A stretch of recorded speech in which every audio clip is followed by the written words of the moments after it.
News 7 Tamil பொறுப்பும் பொது நலமும். Welcome back to Super Houseful Matinee Special. Sir, Mysskin அவர்கள் வந்து கதைக்காக ஹீரோவா, ஹீரோக்காக கதை பண்ணுவார்? எந்த கதைக்குமே இல்லை, மிஷ்கின் கதைன்னு கிடையாது. எல்லா கதைக்குமே கதைக்காக தான் ஹீரோ. ஓகே, அதுதான் அப்படி தான் ஆக்சுவலாக. பட் ஆக்சுவலாக அதர் வே ரவுண்ட் தான் நடந்துக்கிருக்கு மோஸ்ட்லி ஆக்சுவலி. பட் எனக்கு அப்படி இது வரைக்கும் நான் வாழ்நாளில் வந்து நான் ஒரு 7 படம் பண்ணிட்டேன். நான் அந்த மாதிரி பார்க்கல ஆக்சுவலாக. வந்து ஒரு கேரக்டரை மனசில் வச்சுக்கிட்டு ஒரு கதாபாத்திரத்தை மனசில் வச்சுக்கிட்டு எழுதலாம். பட் அதுக்கு முந்தைய ஒரு மையப்புள்ளி இருக்கணும் ஆக்சுவலி. என்ன கதை அப்படின்றது ஒரு ஐடியா இருக்கணும். அதுக்கப்புறம் தான் ஒருத்தங்க உருவாங்க. ஒரு தாய் உருவான மாதிரி தான் ஒரு குழந்தை உருவாகுது ஆக்சுவலாக. ஸோ ஒரு ஸ்கிரிப்டுன்றது முதல்ல ஒரு தாய், then she is capable of producing a offspring actually. நான் அப்படி தான் சினிமாவை பார்க்குறேன் ஆக்சுவலாக. வந்து ஸோ எப்பொழுதுமே எல்லா காலகட்டத்திலும் ஒரு சினிமா வந்து ஒரு கதை எழுதப்பட வேண்டும். ஒரு கதை எழுதும் போதே ஒரு பெரிய ஹீரோக்கு எழுதலான்னு கூட நினச்சி கூட எழுதலாம். அதாவது ஒரு ஹீரோயிக்காக இருக்கணும் ஒரு கதை அப்படின்றது. ஆனால் ஒரு ஹீரோவை மனசில் வச்சுக்கிட்டு அவர் முகத்தை வந்து ஃபோட்டோவில் போட்டு கண்ணு முன்னால் வச்சுக்கிட்டு இப்படியே பார்த்து எழுதுறது வந்து it's very very difficult. I believe that is one of the biggest farce actually that is happening here actually. Okay sir.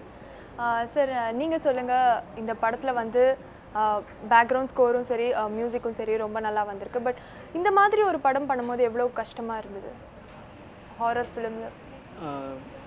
கஷ்டம்னு இல்லை, பொதுவாக சாரோட படங்கள் எல்லாமே வந்து ஒரு மியூசிக்கலி. சார் எப்படி எக்ஸ்பெக்ட் பண்ணார் ஆக்சுவலாக? இப்படி இருக்கணும்ட்டு அவர் முன்னாடியே சொல்லிட்டாரா இதுதான் எனக்கு வேணும் அப்படின்ட்டு? இல்லை, அதில் அவர் கிளியராக இருப்பார். அவருக்கு என்ன வேணுங்கிறது அவர் கிளியராக இருப்பார். அவரோட சீனுக்கு என்ன மியூசிக் கரெக்டாக இருக்குங்கிறது அவர் நல்லா தெரியும். அதை வாங்கிப்பார்.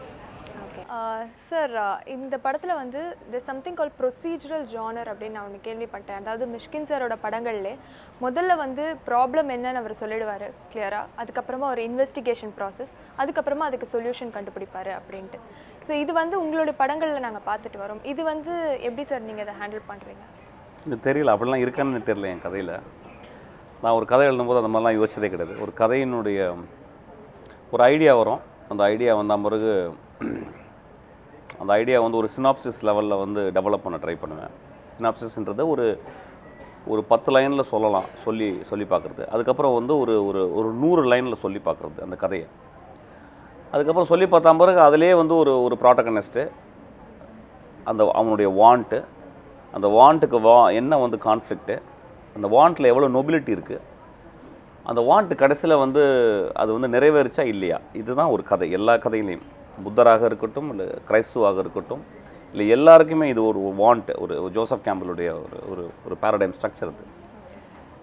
ஸோ அந்த கதையில் எழுதி முடித்த பிறகு ஸ்ட்ரக்சர் பண்ணும்போது வி வில் நோ, அதாவது ஸ்ட்ரக்சர் பண்ணும்போது இந்த கதை என்ன மாதிரி அப்படின்னு தெரியும் ஆக்சுவலாக. அந்த ஸ்ட்ரக்சர் வந்து ரொம்ப ஸ்ட்ராங்காக இருக்குமா, இல்லை ஸ்ட்ராங்காக இல்லைனா வந்து கேரக்டர் மோட்டிவேஷன் வந்து அது கரெக்டாக இல்லையா, இல்லை வந்து அந்த வாண்ட்டுக்கு வந்து ப்ராட்டகனிஸ்ட் வந்து சும்மா ஒரு வாண்ட்டை க்ரியேட் பண்ணியிருக்கோமா, இது எல்லாமே தெரிஞ்சிடும். அது வந்து அந்த ஸ்ட்ரக்சர் க்ரியேட் பண்ணும்போதே ஒரு எழுத்தாளனுடைய எல்லா பொய்மையும் தெரிஞ்சிடும் ஆக்சுவலாக.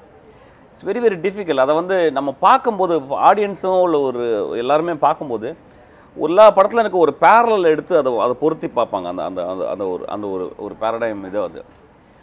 நான் அப்படி பார்க்குறது கிடையாது. ஏன்னா எனக்கு எந்த ரிப்பட்டிஷனுமே தெரியாது. யூஸ்வலாக என் படத்தில் ரொம்ப, இப்போ நான் எல்லா கிரிட்டிக்கலும் படிக்கும்போது வந்து நிறைய கிளிஷேஸ்னு எனக்கு அப்படி தெரியவே தெரியாது.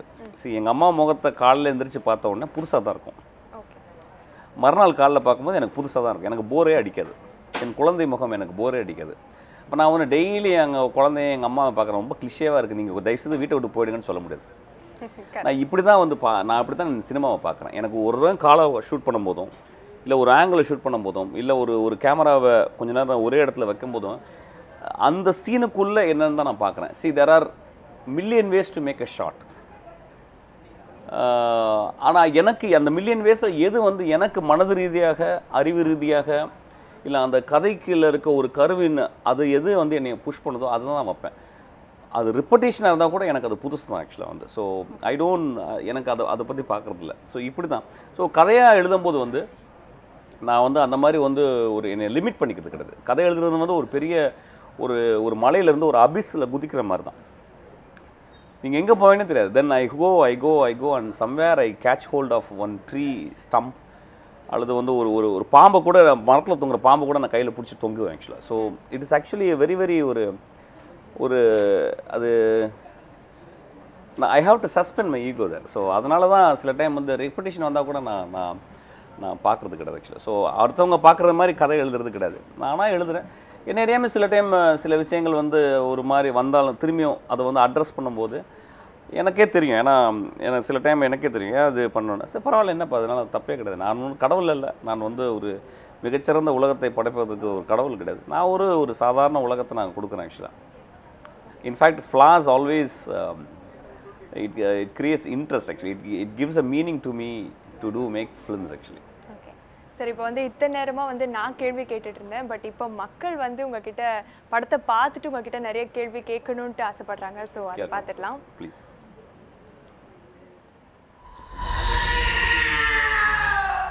என் பேர் கல்பனா. இந்த தேட்டரில் நான் 2 வருஷமாக வேலை பார்க்குறேன்.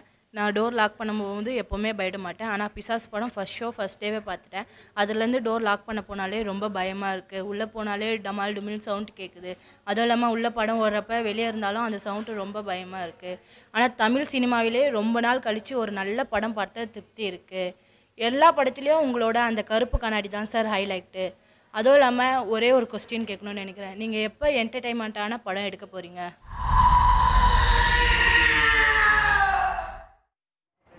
எப்போ சார் எடுக்க போகிறீங்க?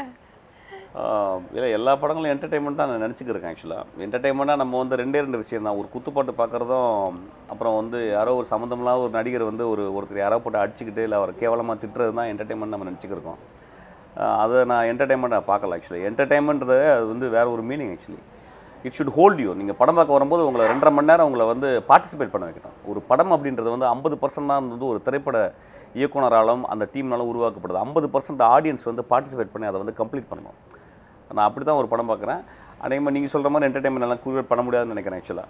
ஸோ எனக்கு தெரிஞ்சது இதுதான். உங்களை வந்து ஹோல்ட் பண்ணணும். உங்களை வந்து நீங்கள் 150 ரூபா கொடுத்தீங்கன்னா உங்களை வந்து வீட்டில் போய்ட்டு சிந்திக்க வைக்கணும். உங்கள் குழந்தைகள் மேலே இன்னும் அன்பு செலுத்த வைக்கணும். உங்கள் சக மனிதன் மேலே வந்து இன்னும் வந்து அவன் மேலே வந்து ரொம்ப அன்பு செலுத்த வைக்கணும்னு நினைக்கிறேன் ஒரு படம். அப்படி தான் நான் ஒரு படங்கள் பண்ணியிருக்கேன். ஐ திங்க் என்டர்டெயின்மெண்ட்டாக நான் படமாக பார்க்குறதில்ல. சினிமா வந்து என்னுடைய வாழ்க்கை. நான் சினிமா வந்து ஒரு பொழுதுபோக்காக நான் பார்க்கவே இல்லை. ஓகே, ரொம்ப நன்றி சார். எங்கள் நிகழ்ச்சிக்கு வந்து உங்களுடைய நிறைய விஷயங்கள், இன்ட்ரெஸ்டிங்கான விஷயங்கள் எல்லாம் பிசாசு படத்தை பற்றி சொன்னீங்க. ஸோ உங்களுடைய ஃப்யூச்சர் ப்ராஜெக்ட்ஸ் எல்லாமே வெற்றி அடையிறதுக்கு எங்களோட மனமார்ந்த வாழ்த்துக்கள். நடுவில் நிறைய சொதப்பல்ஸ்லாம் இருந்தது, பட் அதெல்லாம் தயவு செஞ்சு எங்களுக்காக மன்னிச்சுக்கோங்க please. Thank you so much for coming.